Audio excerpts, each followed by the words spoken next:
So, let's talk about the cupcakes. Hold please. Okay, these are the 4th of July cupcakes that I'm talking about. Now, maybe I'm missing something. These have to be professionally done, right? Not the top. Wait, just the icing. You see how it's piped there? It looks so nice. And doing that tricolor, like the 3, red, white, and blue, that's a pain in the butt to pipe out. Trust me, I've tried. I know a little bit about baking. And no. So you call yourself Heather from the hood. Girl, please. The only hood you've ever been near is the dented hood of your 2007 Chevy Malibu, with the check engine light on since Obama left office. You're not from the hood. You're from the parents' basement. You're not street. You're street parking. You're not real. You're real delusional. This isn't personality. It's performance art in poverty cosplay. Your username is a cultural costume. You're playing hood like it's a TikTok filter, stripping it of its context, pain, and meaning just to give your beige commentary a little artificial flavor. You don't sound clever. You sound like the reason HOA meetings take 4 hours. Now, let's talk about this cupcake conspiracy meltdown. You really had the nerve to sit there with your corgi in a black tank top and treat buttercream like it's ballistic evidence. Sis, it's frosting, not federal intel. Meghan posted cupcakes. You responded like it was leaked nuclear codes. She couldn't find her own ass with both hands, you say? No, babe. You couldn't find self-awareness with both hands, a flashlight, and a therapist on speed dial. Meghan shared a moment, a memory, a family tradition. And you went full conspiracy theorist over frosting, piping, and strawberries like she committed a federal crime in a muffin tin. You said she threw her kids under a bus? Sis, you threw your remaining dignity under the bus. Hit reverse and live streamed it for 425 views and a pity like from a burner account. You don't sound smart. You sound obsessed. You don't sound insightful. You sound malnourished on joy. You sound like a woman who built her entire personality around a duchess who doesn't even know you exist. And the little rehab joke about Harry? Trash. Gutter level. The kind of thing people say when they run out of wit, logic, and original thought. You didn't land a punch. You exposed yourself. So, let's be real. You're not a critic. You're not clever. You're not uncovering truths. You're a digital barnacle clinging onto Meghan because without her, you'd be nothing but a tired woman in a tank top, talking to a phone while her dog plots an escape route. So rebrand, reboot, rehome the corgi. And for the love of all things iced and frosted, stop trying to manufacture a career out of reheated bitterness, low effort thumbnails, and a personality built entirely around someone else's spotlight. Because at this point, you're not dragging Meghan, you're dragging yourself. And nobody is watching you. Oh yes, let's unpack this frosted fiasco with sprinkles of truth and a piping bag full of sass, shall we? Because while Heather from the comments section is out here clutching her pearls over Meghan Sussex sharing a cupcake with her child, the rest of us are just trying to figure out how we got here. Like, when did cupcakes become a threat to the monarchy? Did they miss the part where it was a toddler's birthday and not an MI6 op? Look, Heather's meltdown might have been unintentionally hilarious. She gave Archie a baked. Good? Lock her up. But let's not kid ourselves. Heather didn't come up with this hysteria all on her own. She's just a high-pitched echo in the royal rage chamber created by a media machine that runs on 2 things: manufactured outrage and recycled hypocrisy. Because let's be real, if Kate Middleton sneezed in cursive, the tabloids would call it graceful. Meghan could sneeze, and it would be an act of defiance against the Queen's corgis. When Kate rewears a dress, she's thrifty and elegant. When Meghan does it, Duchess in decline, is she out of money? Same action, different headline, wildly different tone. It's the Great British Double Standard Bake-Off. And this cupcake gate nonsense, it's just another slice of the same stale media cake. Meghan and Harry could open a wildlife sanctuary, adopt a dolphin and plant 1,000 trees, and the headlines would still read, Duchess ditches, royal duties to befriend fish. Is this a slap in the face to the Queen? So, no, it's not really about the cupcake. It's never about the cupcake. It's about a toxic media culture that profits off pettiness and convinces people that it's their civic duty to be cruel to strangers they'll never meet. It's a system that takes perfectly normal human behaviour and spins it into a clickbait fever dream designed to sell ads and fuel the outrage industrial complex. But here's a revolutionary thought.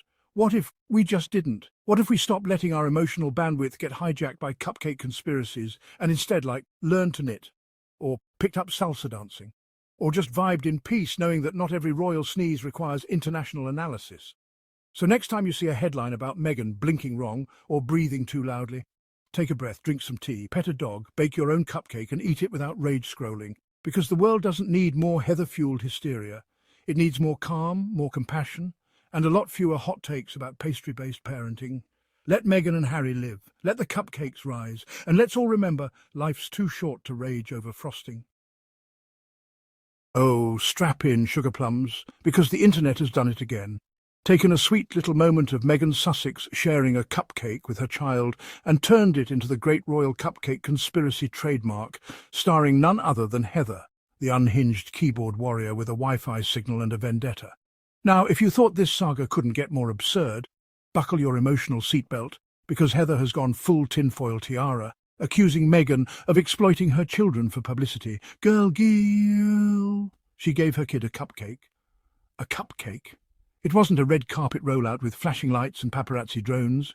It was a frosted snack and a happy toddler. Calm down, Heather. This isn't an episode of Keeping Up with the Windsors. But no, our beloved internet thespian Heather, aka the self-appointed voice of the streets, whatever that means in suburban Wi-Fi warfare, went full Shakespearean meltdown. She's throwing around mental health jabs like it's a reality show reunion special, dragging Harry and Meghan's personal lives as if her argument wasn't already crumbling faster than a day-old scone. Let's be clear. Heather isn't here for reasoned discourse. Oh, no. She's here for drama, darling. She's the digital equivalent of a soccer mum who bought a ring light and decided her opinion was news. Her tweets have all the nuance of a toddler's crayon drawing and the emotional stability of a raccoon in a Dollar Tree. It's not a conversation. It's performance art for people who still believe the Queen personally reads the Daily Mail. But fear not, my sanity-saving squad, because for every Heather desperately flailing in the comments section like she's auditioning for Real Housewives of Royal Twitter, there's a JTB, our Aussie legend, our digital kangaroo-riding knight of reason, jumping in with a spoonful of wit and a splash of don't be so ridiculous. JTB sees the nonsense, gives it a wink, and roasts it with surgical precision, reminding us that not everyone online is mainlining chaos for breakfast. Because at the end of the day, this whole thing, not about cupcakes, not about kids, it's about grown adults acting like Meghan Sussex, baked a weapon of mass destruction, and not a muffin with frosting. It's embarrassing, it's unhinged, and most of all, it's peak internet. So let's take a breath, bake something, laugh a little. And remember, in a world full of Heathers, be a JTB. Keep your cool, keep your sense of humour.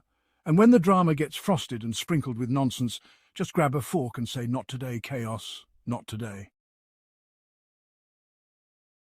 Oh, sweet biscuits and judgment. Here we go again. Meghan Sussex breathes in public and suddenly we've got 12 think pieces, 7 enraged panel shows, and Heather from Facebook frothing at the mouth like she's leading a tribunal. All because, wait for it, she baked cupcakes with her child.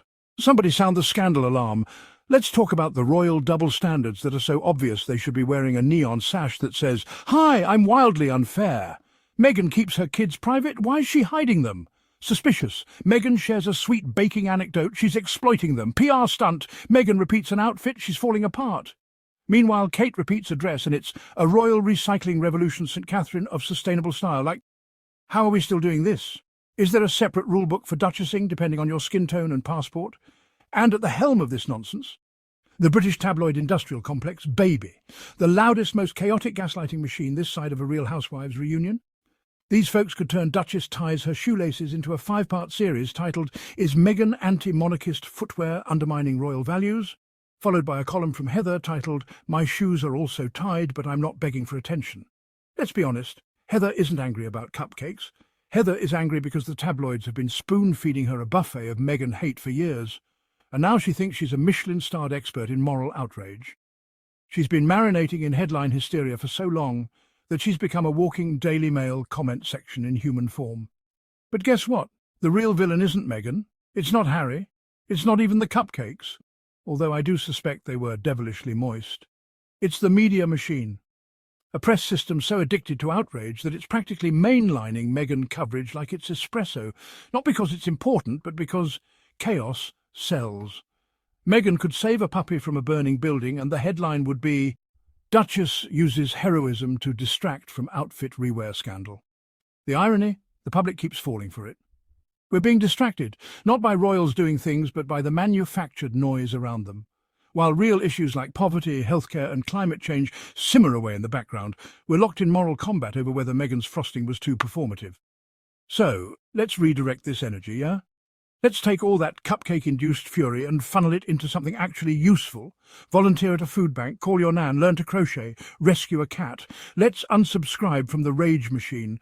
Let's leave Meghan and Harry to raise their family, wear clothes more than once, and live their lives without every sneeze being declared a global PR conspiracy. Because at the end of the day, the world will absolutely keep turning if we don't click on the next headline titled "Exclusive Meghan Blinks, Body Language Experts Weigh In," and frankly, we deserve a break from the madness.